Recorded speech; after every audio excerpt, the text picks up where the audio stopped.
Hey everybody. I know it's been a minute since I've done a video, but been busy with school, on some things with the LGBT Chamber of Commerce, the HOA board that I'm on, and other things in the gym, and just recently celebrated my birthday. But a lot of stuff going on in the country, affecting politics locally, and this video is going to talk about what's going on since Mayor Lyles had a press conference announcing her resignation. And she will be stepping down as the mayor of Charlotte on June 30th, which is the end of the fiscal year. And so Lyles has been the mayor. This would have been her fifth term. And during the campaign, she said that she wanted to finish the things that she, as the mayor, done, and that's why she wanted the fifth term. And her term just started in January of this year. Excuse me. And so on her press conference, she said that the reason she's resigning is because she wants time with her grandchildren, and so on and so on. She was escorted away from the press conference, did not answer any questions with the city associate, and then the news said that she was escorted from the building to a car by CMPD, the police. And so, I'm sorry, my window is up, and these people around here don't have mufflers, so I apologize for that. I may have to close my window because it's a very very good night here right now. Anyway, so after that, then of course, the city council the city council individually were interviewed by news about this. Nobody really talked about why she was resigning, but they were talking about trying to find someone to take over the rest of her term, which is through the end of 2027. And so, what Charlotte City Council is talking about is that whoever is put into the position should not be, they have to also let the city council know that they will not run for that position after the end of the term. And so, and some of them also said that they would hope that anyone currently on the city council would not put their name in the hat. And so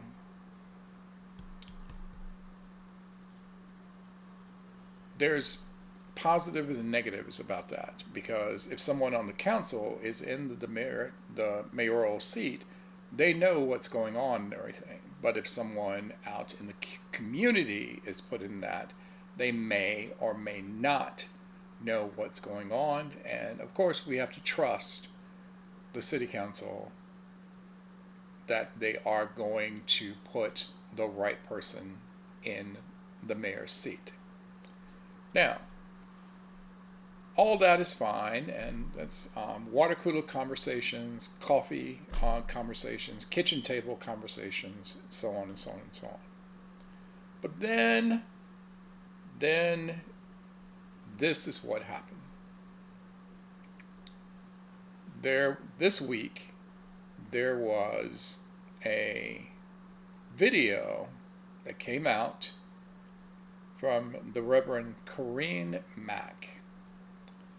Corine Mack is the president of the Charlotte-Mecklenburg NAACP chapter.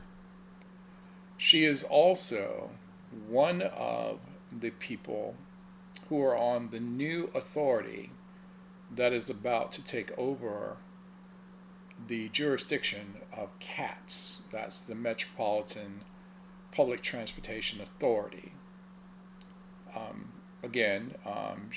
Her name is Reverend Corine Mack.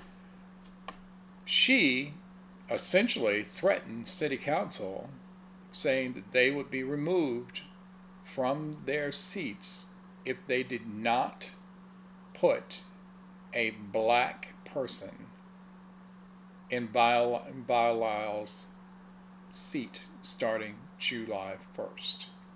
In fact, let me pull this up.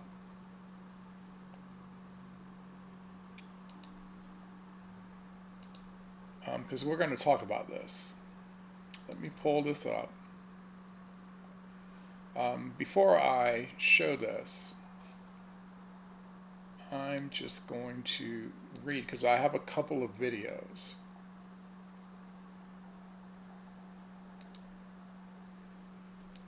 And I think I lost one of them. But hold on, let me see. Yeah, there we go. So let me see if I can re-cue. Let me see if I can re-cue this video, and you can hear it from her own words. You can hear it in her own words.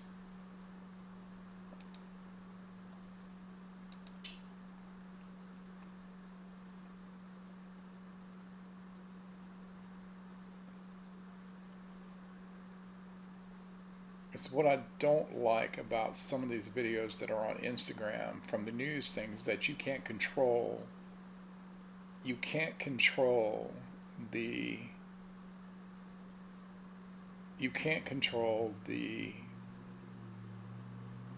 start and the end. It just runs. So let me see. Just bear with me. Saying anything about the racism that we're enduring as black people. Not one of them. I don't see any of them outraged about the fact that black representation is being stripped all over this country. Not one of them. And so it's interesting to me that you want to lobby to get a seat, that a black person is leaving, but not once have you said anything about the black representation being stripped from us all over this country. So, Corine, will you or will the board nominate a person or suggest a person to the council who you think should fill this position in the interim? No, we do not endorse. That's why I said this was not about any in particular person, whether it's Jennifer Roberts or any other white person who may be asking for the seat. I am talking about, in general, the importance for us to replace a seat that was originally a black woman for a black person. And a qualified black person. And there are many. Because of the time we're in right now, I don't see any of those very same people who are lobbying to be the mayor here in St. Charlotte saying anything about the racism that we're enduring as black people. Not one of them. I don't see any of them outraged about the fact that black representation is being stripped all over this country. Not one of them. And so it's interesting to me that you want to lobby to get a seat, that a black person now is it's in the leaving. loop. Okay, now it's in the loop. And so let me cue it up again, so it'll be on the video, and that way, I apologize, because I was just listening to it. So let me just do this. In the interim? No, we do not endorse. That's why I said this was not about any. This is towards person, the end of the video, so I'm whether going to let it Jennifer run. Roberts or any other white person who may be asking for the seat.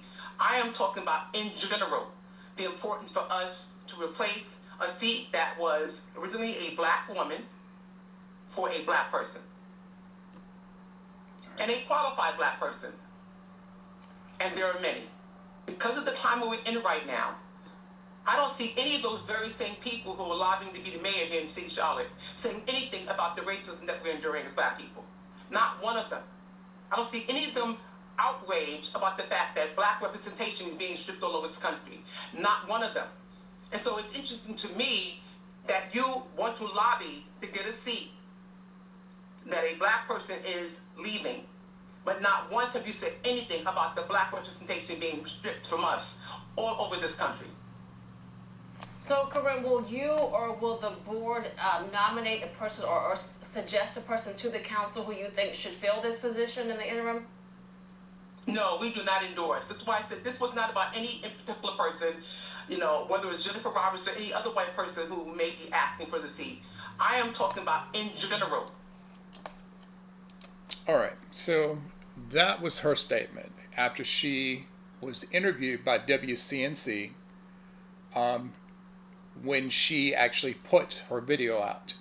Now, this is the subject of this video, and I'm just going to preface this that this matters to me because the older I get, and my best friend and I talk about this all the time, the older I get, the less tolerance I have with people's bullshit. I'm just going to put that out there.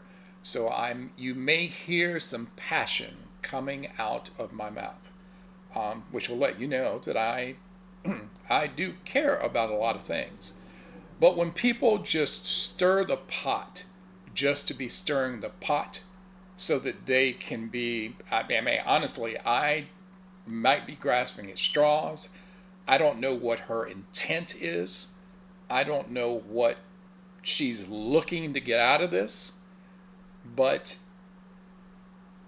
I'm going to explain why I think she's just trying to be relevant and stirring the pot and opening doors that should not be opened.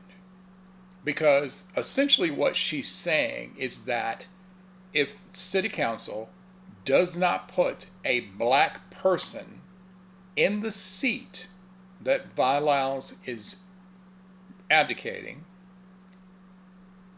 she looks at that as blatant racism against black representation.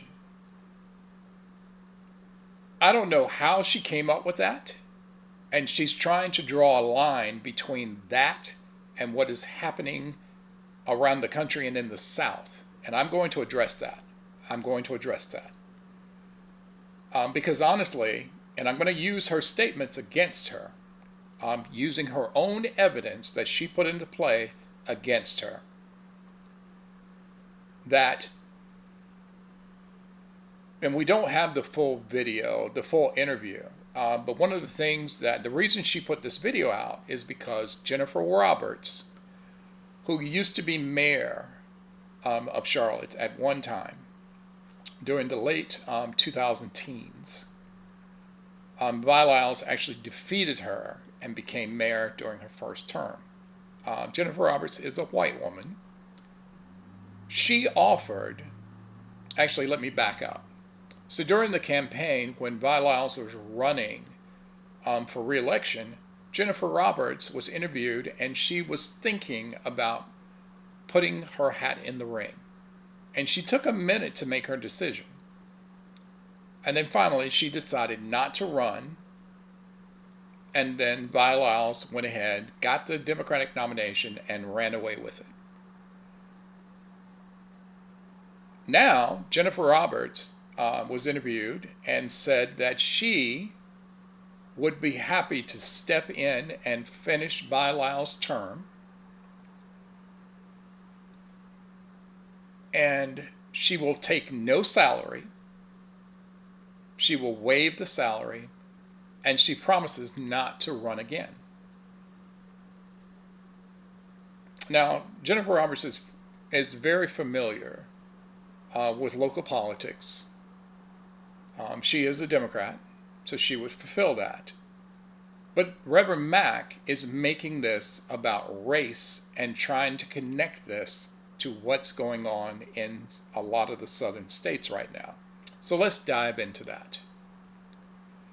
Before I get to that, 3 days after that, the state, and again I remind you, she is president, Corine Mack is president of the Charlotte-Mecklenburg NAACP.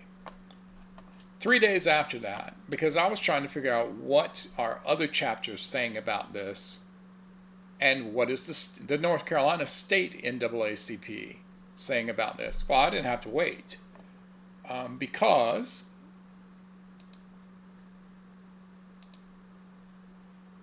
I just had it up here.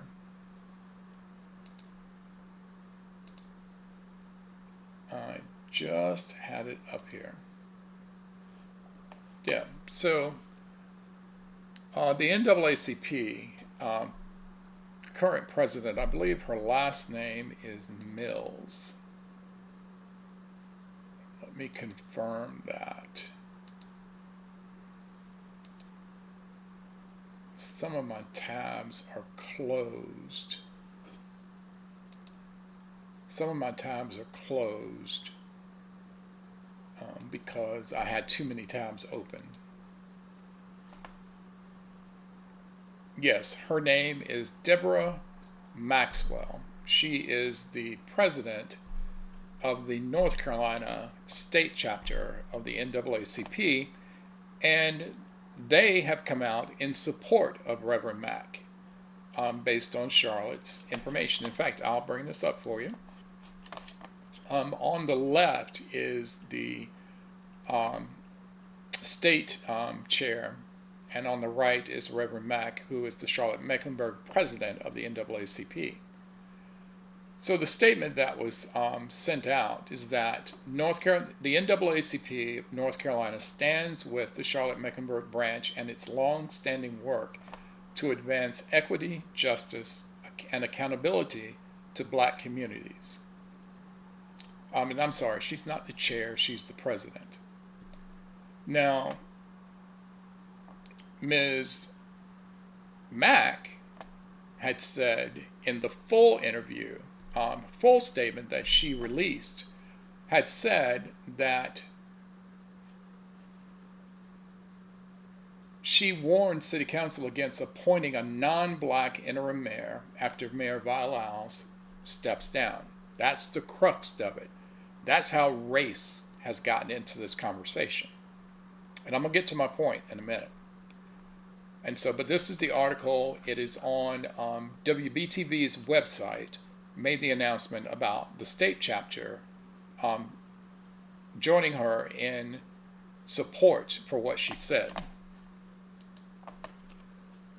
So I think Ms. Mack, Reverend Mack, needs a little bit of education.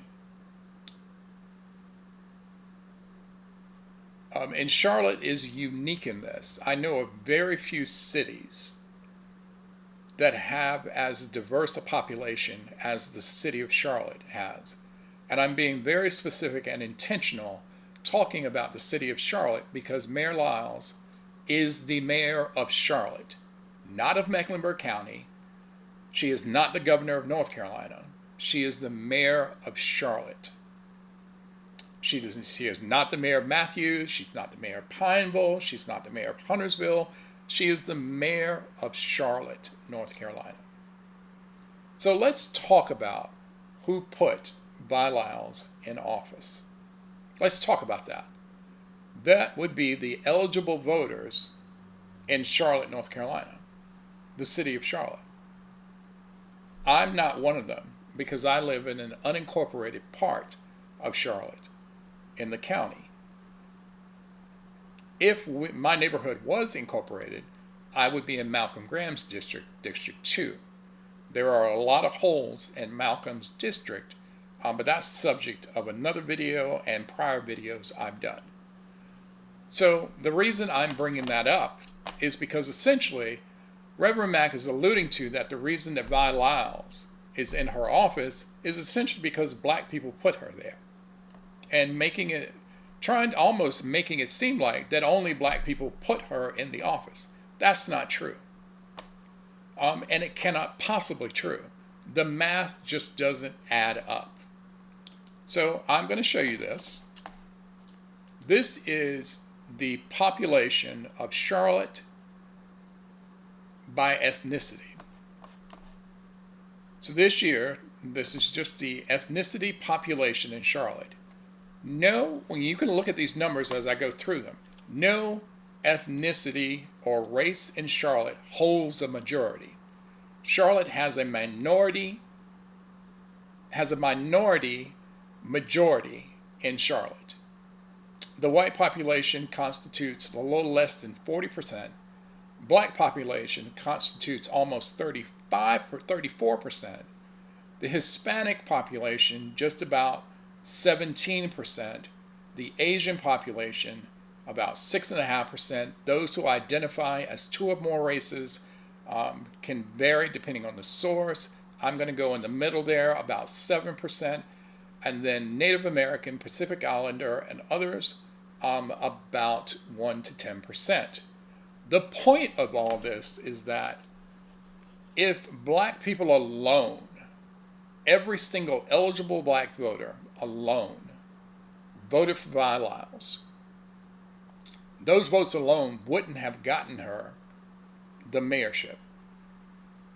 If Lyles were white, and say that all white eligible voters voted for her, they too alone would not have been able to put her in office. It took votes from every demographic to support her and get her in that seat.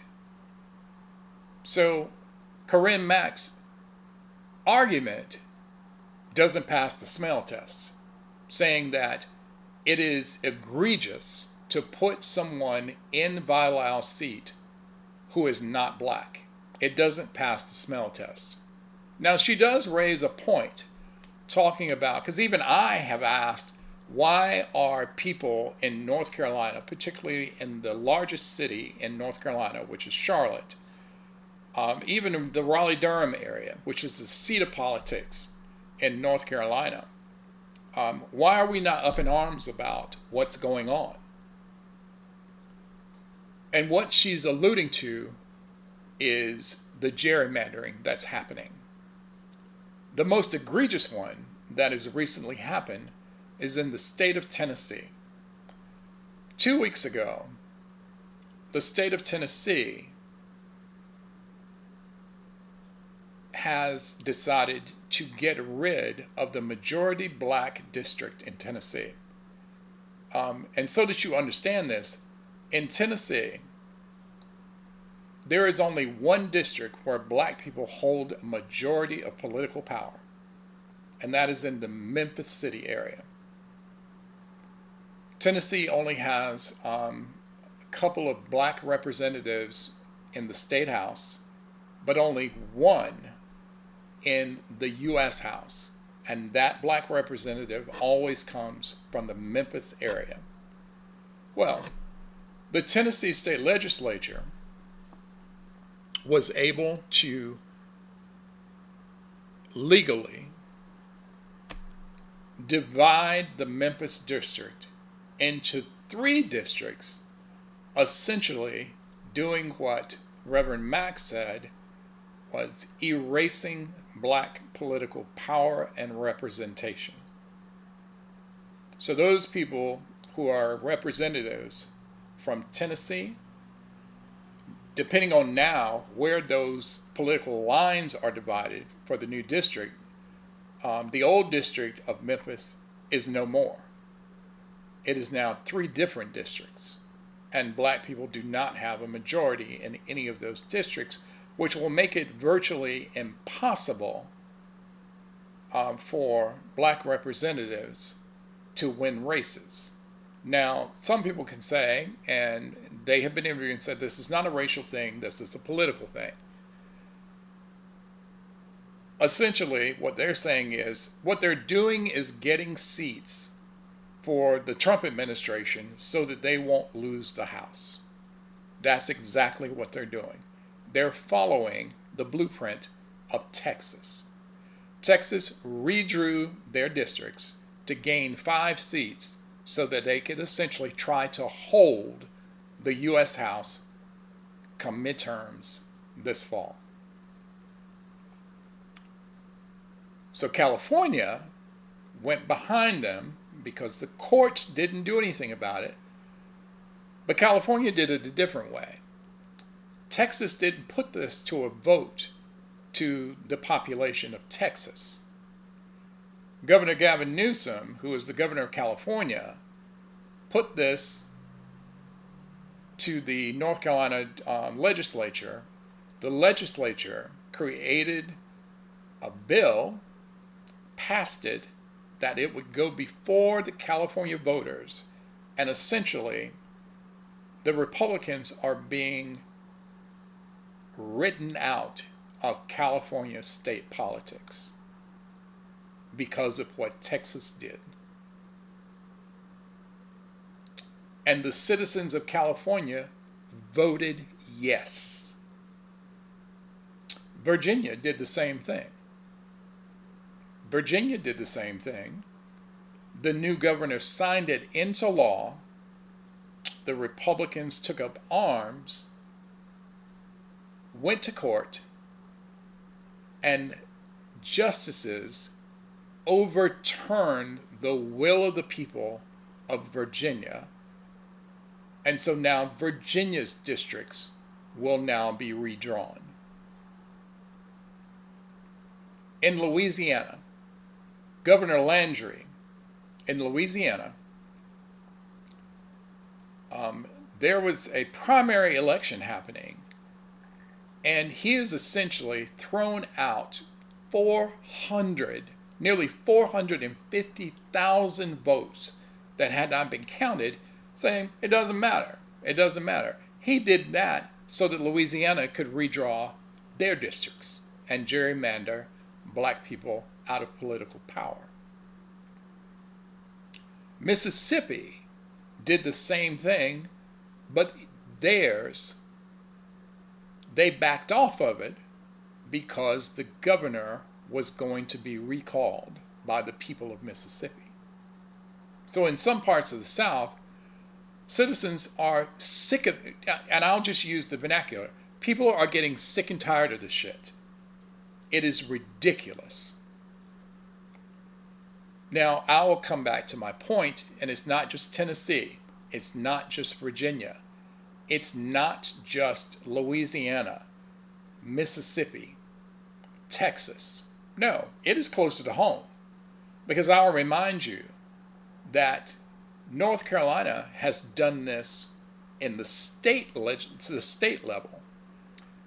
There is a representative who is African American from Eastern North Carolina, who I believe was District 1. The North Carolina General Assembly,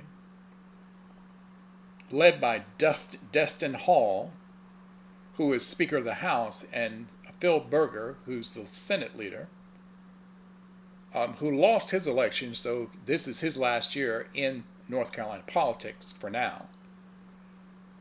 The North Carolina Republicans redrew the maps so that this guy, who is the current representative, he will not be representing the current district anymore because it has been redrawn. And it's been redrawn in such a way that he probably will not be able to win his race. And this guy was not a first-term state representative either. He had a plurality of votes that got him in the seat. But again, this is North Carolina, and North Carolina is in the South. Now, Governor McMaster's of South Carolina, he's a little pissy because he is being term limited, so this is his last hurrah being governor of South Carolina. The South Carolina legislature also tried to do the same thing, but 5 Republicans joined all the Democrats and stopped them from redrawing the districts in South Carolina. So yes, yay for them. However, Governor McMaster has decided to call the legislature back for a special session, and essentially turning the finger up to those Republicans, and he is going to try to mandate that they redraw the districts. So yes, and the only reason I can think of it, on the surface, they're doing this because they all bent the knee and kissed the ring of Donald Trump. But Donald Trump is not the subject of this video. Unsubstantiated racism is the subject of this video. I would ask Corine Mack and Deborah Maxwell, why are they not up in arms joining other NAACP chapters across the state and across the South and across the country about the gerrymandering and the removal of black political power across this country? Why are they not raising people up to march for that? Why aren't they doing that? Because I see other organizations that are multiracial and women-driven that are doing that work, but I don't see Reverend Mack or Deborah Maxwell doing that work. When a race card is played where race has nothing to do with it, that takes the power away from situations where race actually is the issue. And what Corine has done now, and I apologize, I should not be calling her by her first name because she and I don't know each other. What Reverend Mack has done is open doors and given the MAGA right a distractionary tactic to take our focus away from what matters. Whoever city council puts in that seat, I have to trust them that they will put somebody in there that is familiar with what is going on with transit, with affordable housing, with the expansion of transit, the new MPTA authority, the I-77 corridor situation, the broken water main situation, crime and safety. I hope they put somebody in there who can finish this term and keep city council on track.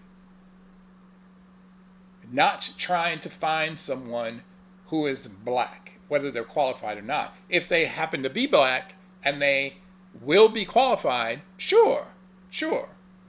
But I remind you, Reverend Mack is focusing on one position, saying that it should be a black person who should be mayor. When I look at the current makeup of city council, and I don't have their pictures up in front of me, but y'all can Google it and look at it yourself.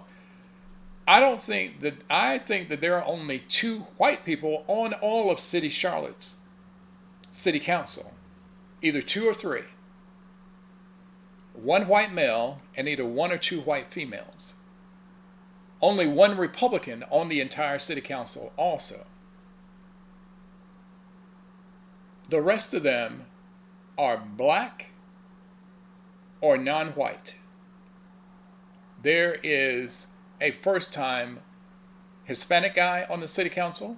There is a first-time, I believe she's first-time, I know she got reelected, but I will say first-time of Indian descent on the city council.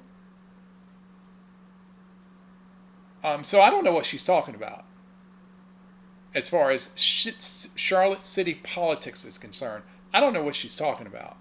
And the majority of the black people who are on city council have been on city council for a minute. So her focus and her ire is misdirected. And not just hers. This goes out to Deborah Maxwell as well. The NCAA, back in the day, when I was a kid, was powerful and they did the work. My mother went to jail because college students led the charge back then. She had one of the first sit-ins and participated in some of the first college sit-ins in South Carolina at what was Friendship College back in the day. Y'all know it as Winthrop University today.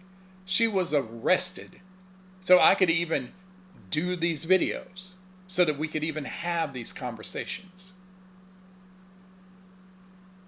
What Reverend Mack has done by making the statement and doubling down on it, and what Deborah Maxwell has done on behalf of the state NAACP, supporting the double down on the statement, is misdirected, misguided,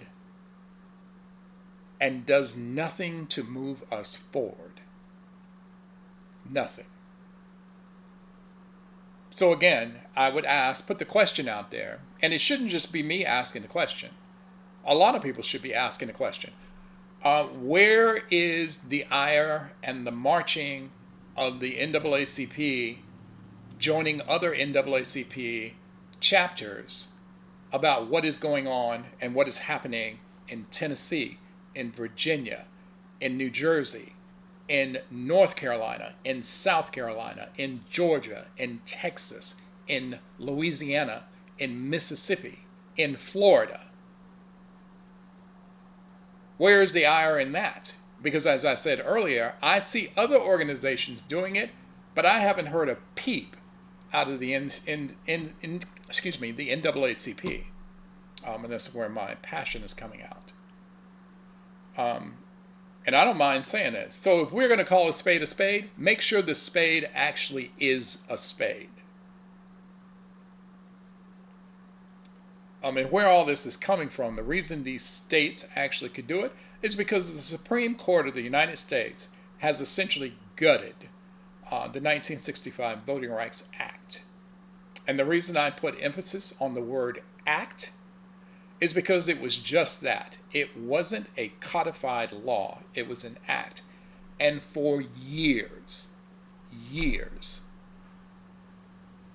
multiple Democrats have been trying to get the Voting Rights Act codified into permanent law, and Republicans have been at every intersection doing whatever they could do to stop that. And then now the conservative, Trump-supported Supreme Court has done what he has asked, and that opened the door for these states to redraw the line, to take power away from black people, brown people, and other minorities. And I will show you this. And it was done on misinformation. Misinformation. Justice Alito, according to The Guardian and their analysis from voter experts, Justice Samuel Alito authored a 6-3 Supreme Court majority opinion in Calais versus Louisiana that heavily cited misleading voter turnout data to support the argument that the Voting Rights Act is no longer needed in its current form. While some media commentators and online posts have described the data as fudged, false, or fake, there is no evidence indicating the data was generated by artificial intelligence. Instead, the evidence points to the use of flawed methodology, which originated from a Department of Justice amicus brief. The misleading claim that he used, Alito wrote that black voter turnout had exceeded white voter turnout in 2 of the 5 most recent presidential elections, both nationally and in Louisiana. The flaw. According to the voting expert of Michael McDonald from the University of Florida, the analysis was faulty because it calculated turnout based on the total voting age population rather than the eligible voting population. This calculation includes non-citizens, felons, and unregistered people.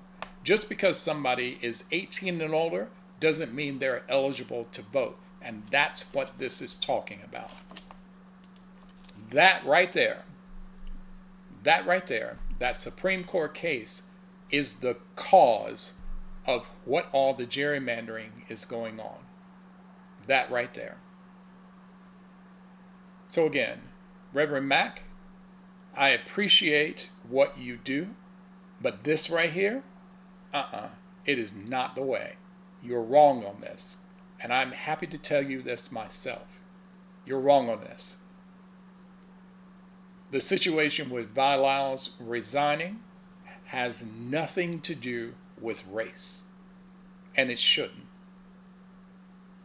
Everything else that has to do with race, that's where the attention should need to be focused on. But it's not this. It's not this. Y'all need to read up on this.